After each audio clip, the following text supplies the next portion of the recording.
Olá, boa tarde a você. Eu sou Adalberto Piotto e seja bem-vindo ao Cenário Econômico pela TV Brasil, diretamente do estúdio aqui do Centro de Operações da BMF Bovespa, no centro de São Paulo.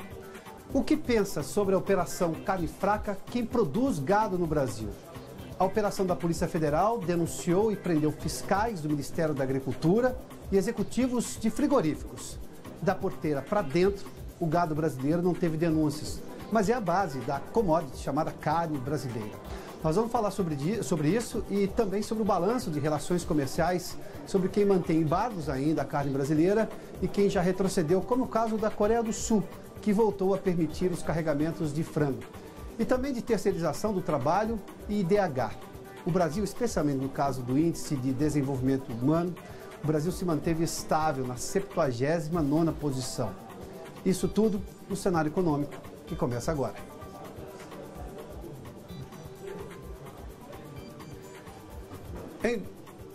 Em Brasília, a expectativa do dia está com a votação do projeto de lei que permite a terceirização de todas as atividades na empresa. O polêmico projeto tem entre as suas propostas a ampliação da terceirização da mão de obra para a atividade fim da empresa. O repórter Pedro Henrique Moreira, em Brasília, está acompanhando essa discussão na Câmara e tem informações. Pedro, boa noite.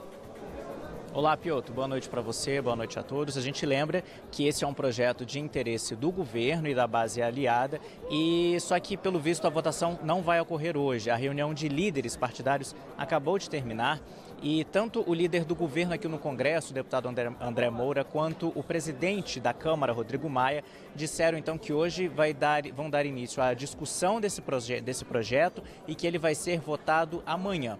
Esse projeto, ele permite a terceirização temporária por até 6 meses de qualquer atividade da empresa, prorrogáveis por mais 3 meses. Então, um total aí de 9 meses de trabalho temporário terceirizado, incluindo a atividade principal da empresa. E também prevê a terceirização aí não temporária, né, sem tempo determinado. Nesse caso, a terceirização definitiva, ela não pode ser da atividade principal da empresa, da chamada atividade fim. A oposição já anunciou que vai tentar obstruir os trabalhos, porque é contra essa proposta, porque acredita que esses 9 meses aí vão acabar perpetuando a terceirização da atividade principal. O governo continua alegando que esse projeto pode aí dinamizar o mercado de trabalho, aumentar as contratações e ajudar no reaquecimento da economia. Piotto.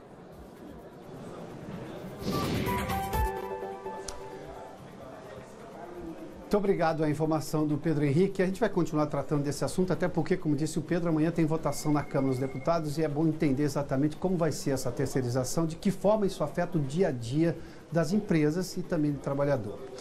E o boletim divulgado hoje pela Conab, a Companhia Nacional de Abastecimento, traz boas e más notícias para o consumidor. Algumas frutas, legumes e hortaliças ficaram mais caras e outras mais baratas. Da redação da TV Brasil aqui em São Paulo, a Vanessa Casalino conta como anda o mercado nas principais centrais de abastecimento pelo país. Vanessa, boa noite. Boa noite, Piotto. Boa noite a todos. Um dos destaques do boletim é a cebola, que está com um preço em queda no país, e a alface e a cenoura, que tiveram produção prejudicada pelo excesso de chuvas e pelo calor, o que levou a um aumento nos preços. A maior alta foi aqui em São Paulo, mais de 100% para a alface e de quase 60% para a cenoura. O tomate, que esteve recentemente com a cotação em queda, desestimulou os produtores, que reduziram a oferta. Por isso, em fevereiro, o legume registrou aumentos de até 50%. E se essa tendência se mantiver, o tomate pode puxar os índices inflacionários nas próximas safras, alerta a Conab. Ainda de acordo com o boletim, entre as frutas, banana, maçã e mamão tiveram queda nos preços e a laranja registrou aumentos generalizados, isso apesar da safrinha daqui de São Paulo. Alta de 60% no Acre e de mais de 40% aqui em São Paulo. Piotto.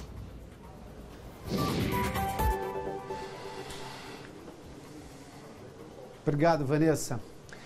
Bom, o Programa das Nações Unidas para o Desenvolvimento divulgou hoje o relatório de desenvolvimento humano. Dos 188 países que fazem parte dessa lista, o Brasil ficou com o 79º lugar. 3 fatores foram levados em consideração: saúde, conhecimento e padrão de vida. Os dados finalizados ainda fazem referência a 2015. Vamos dar uma olhadinha, portanto, olha, tá ali, ó. A Noruega, por acaso, continua no primeiro lugar, numa posição extremamente, se comparado, evidentemente, ao último lugar, como a gente vê ali, ó, a Noruega é a primeira e tem 0,94. Quanto mais próximo de 1, melhor é exatamente a vida no mundo, a vida naquele país. O Brasil em 79º, que é bem baixo, o Brasil se manteve nessa posição, ou seja, não melhorou em nada. E o pior lugar no mundo é exatamente a República Centro-Africana, desses 188 países, é a última posição de 0,35. Olha o comparativo lá da Noruega, que tem 0,94 com 0,35 da República Centro-Africana. Vamos dar uma olhadinha agora na comparação do Brasil e os seus vizinhos aqui do Mercosul, que também tem uma diferença bastante importante. O Chile é o mais bem colocado ali, na 38ª posição. Argentina, 45º, Uruguai, 54º. E a Venezuela está na frente do Brasil nesses dados compilados de 2015, 71º se comparado ao Brasil, que tem está na 79ª posição. E também tem aqui a renda per capita no Brasil nesses últimos anos, desde 2010. Vamos dar uma olhadinha nesses números aí. Olha, em 2010 o Brasil tinha como renda nacional bruta 14.173. Agora nós temos, em 2015, 14.145 dólares. Essa é exatamente a posição. Os dados todos são relativos a 2015. No ano passado, a ONU fez toda a compilação dos dados, mas é sempre referente ao ano anterior. Portanto, não temos os dados em 2016. Mas já mostra o tamanho da crise brasileira, que começou lá em 2015, final de 2014, 2015, com essa queda da renda per capita e também da manutenção na 79ª posição. Os dados são exatamente isso daí, olha, é renda per capita, nível de educação e bem-estar. É isso tudo que se tem nesse comparativo da ONU. Bom, e depois do intervalo, uma entrevista aqui no estúdio com Sebastião Guedes, do setor da pecuária brasileira, que representa o boi do lado de dentro da porteira nesse momento todo de crise. A gente vai falar sobre a perspectiva do produtor. A gente volta em instantes.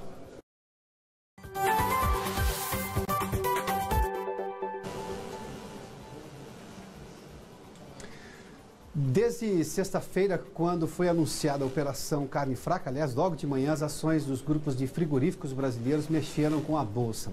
Vamos dar uma olhada como foi a negociação das ações dos frigoríficos hoje. Bom, só para você ter uma ideia, aí, Marfrig e Minerva, que ontem caíram, aliás, Minerva, que tem boa parte da sua produção, 80% da produção, esse frigorífico tem 80% de exportação.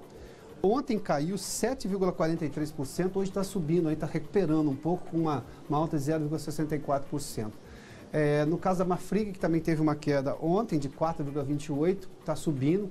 Não foram citadas na operação a Marfrig e a Minerva, então estão subindo um pouco hoje. A JBS, que tinha tido uma leve alta ontem, hoje voltou a cair de 0,37%, ainda uma queda baixa, mas não recuperou tudo que caiu na sexta-feira. E a BR Foods, que tem, sobretudo, frango, é exatamente esse o grande produto da BR Foods. A Coreia, que voltou hoje a permitir a importação do frango brasileiro, voltou a cair hoje, tinha caído ontem, a BR Foods tinha caído 2,15%, hoje caiu mais 1,24%. Bom, e para dar uma olhadinha também como está o índice Bovespa, agora passando já os números do mercado financeiro, o índice Bovespa tem queda hoje, fechou em queda de 2,93%, 62.980 pontos. E para finalizar, a cotação do dólar o mercado de dólar já fechou também, R$ 3,09, uma leve queda de 0,61%. A Coreia do Sul, um dos países que tinham cancelado momentaneamente a importação de frango do Brasil, especificamente da BR Foods, anunciou hoje a normalização da compra do frango brasileiro. 80% da importação de frango coreana veio do Brasil em 2016. União Europeia, China, a Suíça especificamente e Hong Kong ainda mantém restrições à carne brasileira. A Jamaica anunciou há pouco que está retirando a carne brasileira do mercado, segundo essas últimas informações. Diante desse momento de crise comercial com a Operação Carne Fraca, o que pensa a ponta da cadeia produtiva, os pecuaristas? Sebastião Guedes, do Conselho da Pecuária de Cortes, está conosco aqui no estúdio, do Cenário Econômico. Doutor Sebastião, seja bem-vindo aqui ao Cenário Econômico. Prazer estar aqui, obrigado pela oportunidade. Vamos falar, o boi começa no pasto e até a porteira da fazenda não teve nenhuma denúncia. A Operação Carne Fraca mirou nos frigoríficos, na fiscalização de frigorífico e irregularidades, supostas irregularidades dentro do frigorífico. Mas a commodity é uma só, a commodity chama-se carne brasileira. Qual é a posição do setor agora? Vai tentar interferir na fiscalização também dos frigoríficos, porque condena o produtor também, não condena? Sim, por tabela sim. A realidade é a seguinte. Por tabela, exatamente. Por tabela sim. A realidade é a seguinte. O Brasil tem uma pecuária moderna, pujante, evoluiu muito nos últimos 30 ou 40 anos. Em 1986, nós éramos importador de carne. O Brasil chegou a trazer carne da Ucrânia, da Rússia, carne inclusive de Chernobyl, naquela tragédia. O Brasil se tornou, ao longo do tempo, do início dos anos 80 até hoje, uma potência. E para isso, realmente, a entidade que eu represento, que é o Conselho da Pecuária de Corte, contribuiu muito nesse diálogo na cadeia. E o Brasil se tornou o maior exportador de carne bovina do mundo. O rebanho aumentou incrivelmente. Nós hoje temos 215 milhões de bovinos. Se você perguntar a um bovino onde ele quer passar as suas férias, ele vai dizer seguramente no Brasil. Nós somos, para a pecuária bovina, um hotel 5 estrelas. Pastagens verdes, sol, boas aguadas. O Brasil é um país realmente maravilhoso para a pecuária de corte. E o pessoal explorou bem, melhorou muito a genética, tanto na área do zebu. O zebu desenvolveu maravilhosamente bem nos cruzamentos. Esse é o gado mais predominante, 80% do rebanho brasileiro é zebu ou cruzado com zebu. E dentro do zebu, o Nelore é predominantemente a raça mais significativa. No gado leiteiro, que não é assunto meu, mas Gir e Girolando também são de expressiva presença e cresce o Guzerá.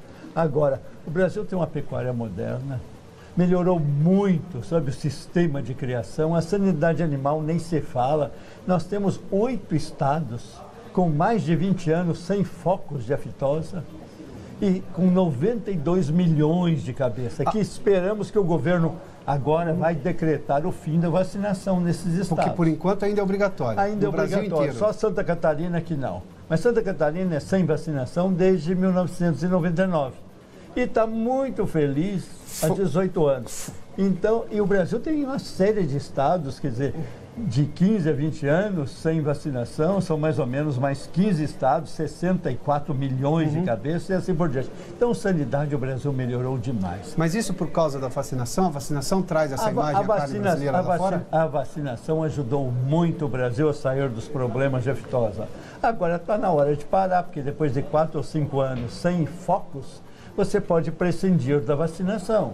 Mas isso não mexe no comprador lá fora? O europeu não vai exigir vacinação? Mexe, porque ele até quer carne sem vacinação de aftosa. O Japão, por exemplo, paga a língua de bovinos que não são vacinados $20 mil a tonelada.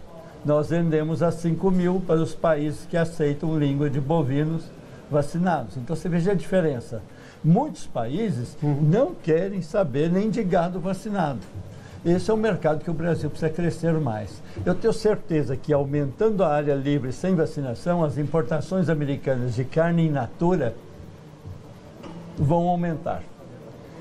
Tá? Porque eles estão começando a importar carne congelada, mas carne in natura, não. Então, Sebastião... Então, quero dizer, a sanidade vai bem, o Brasil evoluiu muito, pastagens estão ótimas, crescendo, temos pastagens depauperadas para recuperar, ou seja, o criador incorporou tecnologia, inseminação artificial, e está precocidade, cruzamentos industriais. O criador fez sua parte. Os frigoríficos, nós temos a melhor infraestrutura frigorífica do mundo. Olha, eu convivi com os americanos por causa da participação no Mas por que chegamos a esse ponto, então, de ter uma denúncia tão grave? Mas isso é uma questão pontual, isso são questões ínfimas. No mundo inteiro, se você pegar, até dentro de uma nação tida e havida como primor, parece que nas classificações que há pouco você ainda comentou, Finlândia, Noruega, o povo se sente feliz, são as nações mais evoluídas. Sim. Mas lá você vai ter 2, 3% de criminosos. Tem no mundo inteiro, por isso que tem polícia. Agora aqui teve um pequeno grupo, um grupelho, que foram o quê? Aparentemente 33 pessoas no universo de 11 mil do Ministério da Agricultura. O CIF tem 4.700 estabelecimentos, acho que foram 20 e poucos, 21 ou 27 que foram denunciados. Isso é uma coisa que é de polícia mesmo. Louvamos a atitude da Polícia Federal, louvamos a atitude da imprensa. O Brasil tem que ter mais transparência, não resta a menor dúvida. Mas como é que recupera a imagem Mas tem que punir, porque houve um certo exagero. Tem coisas que não procedem, esse negócio de papelão no embutido, né? Não procede um negócio desse, de jeito nenhum. Ácido ascórbico, que é realmente vitamina C. Que é vitamina C, Linus pois é. Pauling, que descobriu a vitamina C na sua época da Roche e que divulgou as maravilhas da vitamina C, e é um tipo de um ótimo conservante. O ácido sórbico.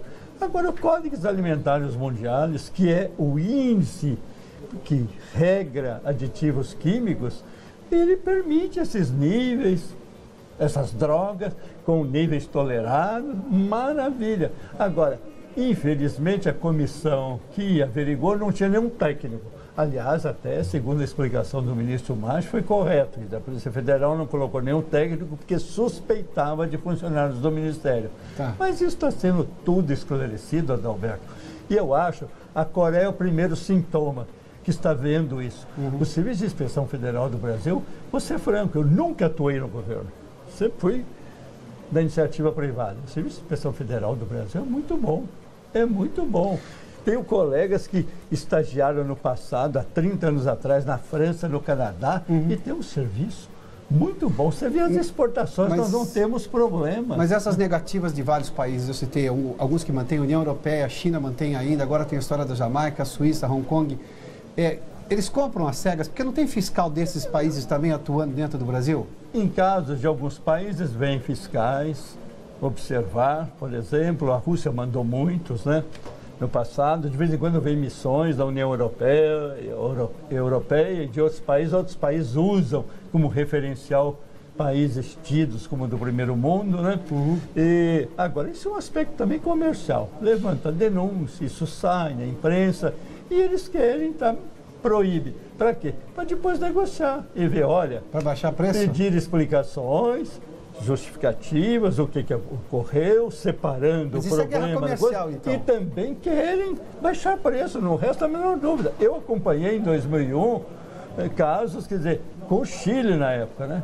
E o então ministro da Agricultura foi duro também. Que está mantendo restrições da carne agora também. Outra vez, mas o Chile é especialista em logo manter restrições. É da índole deles, né? Mas naquela época o ministro aí falou, restrições indevidas à nossa carne? Pois então também proíba a importação de salmão. Daí, uma semana, resolveu. Mas nós temos alguma denúncia de problema de salmão no Chile? Não temos. Naquela época também nem sei se tinha, né? Mas é só você procurar, que você pelo menos questiona. Olha, será que o senhor não tem isso, né? Me faça uns exames. Então são problemas de negócio. É assim. Quando você vai comprar uma camisa, alguma coisa, e você vê lá um pequeno defeitinho numa camisa, você não fala, olha, isso aqui tem uma linha preta aqui, o negócio era uma linha branca, que era um desconto. Isso é coisa normal. Agora, o Brasil está mostrando realmente o que aconteceu, definindo o que aconteceu, e tenho certeza que vai reverter. E o que o senhor acha que vai mudar hoje dentro da fiscalização na forma? Porque também há denúncias de frigoríficos em parte do interior do país que não chega nenhum fiscal, ou por problema de estrutura, ou porque de alguma forma trabalha ilegalmente mesmo. O que o senhor acha que vai mudar para que a gente não corra o risco de ter denúncias parecidas como essas lá no futuro? Olha, nós temos que primeiramente entender o sistema de inspeção. O governo federal tem o sistema de inspeção deles, federal, o CIF, né? Cuida muito de exportação, dos grandes frigoríficos, do abastecimento em diferentes estados. Agora, tem estados que têm um serviço de inspeção estadual. E tem prefeituras que têm matadouros municipais que têm um sistema de inspeção municipal. Obviamente, estou dizendo minha opinião pessoal, até como presidente da Academia Brasileira de Veterinária, me sinto à vontade para falar isso. Pois não, por favor. Quanto menor é a estrutura, o município, mais pressão política você sofre. Claro. Né? Então, nós temos que diferenciar as inspeções. A inspeção federal brasileira é muito boa. Esse pessoal aí que fez essa barbaridade, aliás, ela se restringe apenas a embutidos. Ninguém falou de carne in natura, em absoluto, e muito menos de carne bovina, né? Então, agora é punir, isolar esses casos, aprofundar e punir, mas punir mesmo, porque estão brincando com a saúde pública e estão queimando a imagem do país, prejudicando um setor que gera 6 a 7 milhões de empregos, que gera uma exportação de 14 bilhões de dólares. O senhor imagina que o setor de pecuária, ou mesmo o setor, o produtor de frango, o produtor de gado, vai querer inspecionar também os frigoríficos por uma tentativa de evitar que tenha esses problemas? Eu acho que nem precisa fazer isso, até porque eles nem entendem dessas características especiais. Isso é um serviço profissional. O maior responsável, o maior interessado pela qualidade do seu produto, Adalberto, é o próprio fabricante. Ele tem que imaginar, falar, eu estou aqui hoje... Quem faz o processamento da carne. A minha firma amanhã vai ser dos meus filhos, se correr tudo bem, dos meus netos. Eu sou responsável pela qualidade do meu produto, né? Então, se eu tivesse um frigorífico, eu ia lançar a marca Guedes, por exemplo, né? E eu queria que ela crescesse, a minha segurança. Agora, quem tem que inspecionar é o governo ou quem o governo delegar.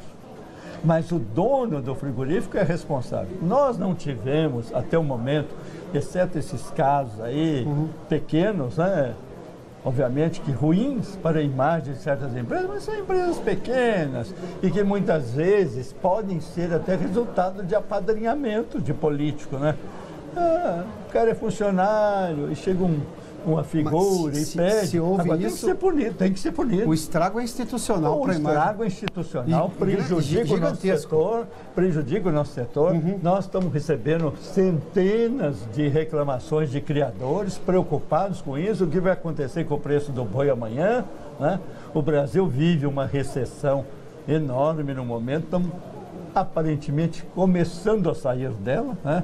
Mas houve erros homéricos nos últimos anos na administração da economia brasileira. Tá. Teve benefícios? Teve, mas teve erros homéricos, né? Dinheiro, meu filho, você tem que trabalhar, ganhar, arrecadar. Então, está causando problemas na cadeia. Agora, o criador não pode inspecionar o frigorífico. O que o criador tem que ter com o frigorífico, na nossa visão, é uma parceria. Uma parceria de produzir gado padronizado, gado que o frigorífico precisa, harmonizar a oferta durante o ano para acabar com esse negócio de safra e entre safra. Aí ele vai ser melhor remunerado, um couro mais limpo, né? Melhor tratado e assim por diante. Me dá 30 segundos uma resposta, doutor Sebastião. Dá para reverter isso rapidamente agora, com o estrago de, mesmo que seja uma guerra comercial? Estamos trabalhando nisso, não é fácil a reversão, mas eu espero que a gente consiga reverter sim. Nós temos que cuidar dos nossos grandes importadores. Negociadores bons o Brasil tem, já mostrou isso há muito tempo em Genebra. Tem. Tá. Então, Sebastião, obrigado. Eu que agradeço, boa sorte e obrigado pela ajuda. Nós estamos precisando disso. Muito obrigado pela gentileza da presença do senhor aqui no cenário econômico. Bom, e as duas maiores cidades do país ficaram mais caras se comparadas com outras capitais do exterior. Quem tem as informações é Vanessa Casalino, uma vez mais direta à redação da TV Brasil em São Paulo. Vanessa. Verdade, Piotr. Entre as cidades mais caras do mundo para se viver, Rio de Janeiro e São Paulo se destacam. Foram as que mais subiram nesse ranking. O Rio ganhou 27 posições e São Paulo 29 numa lista de 132 cidades. O relatório Custo de Vida no Mundo 2017 é de um instituto independente ligado à revista britânica The Economist. Rio e São Paulo ficaram mais caras por causa de um conjunto de fatores, entre eles as flutuações nos preços das commodities e do petróleo, a alta na inflação e a valorização do real, uma oscilação que o relatório definiu como uma montanha-russa. É que 5 anos atrás, São Paulo estava entre as 30 cidades mais caras do mundo. No ano passado, ficou entre as 30 mais baratas e agora ocupa a posição 78. Singapura é a cidade mais cara do mundo para se viver, seguida de Hong Kong, na China, Zurique, na Suíça e Tóquio, no Japão. Já as mais baratas são Nova Delhi, na Índia, Bucareste, na Romênia e Kiev, na Ucrânia. A pesquisa faz ainda alguns alertas. A saída do Reino Unido da União Europeia e a presidência de Donald Trump nos Estados Unidos são apontadas como fatores de risco para o custo de vida mundial, Piotr.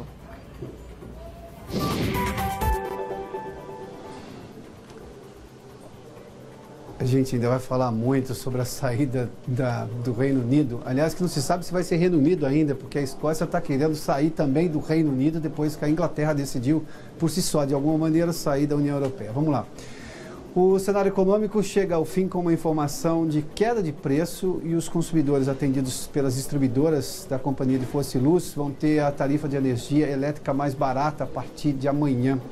O benefício aprovado pela Agência Nacional de Energia Elétrica, a ANEEL, vai valer para mais de 250 mil unidades consumidoras de cidades do interior de São Paulo, Minas Gerais e Paraná. A queda varia de 3% a 10% conforme a cidade. O cenário econômico fica por aqui. Acompanhe agora a Rosinha Kennedy com os Corredores do Poder. Nós voltamos amanhã. Obrigado pela companhia, pela audiência. Boa noite.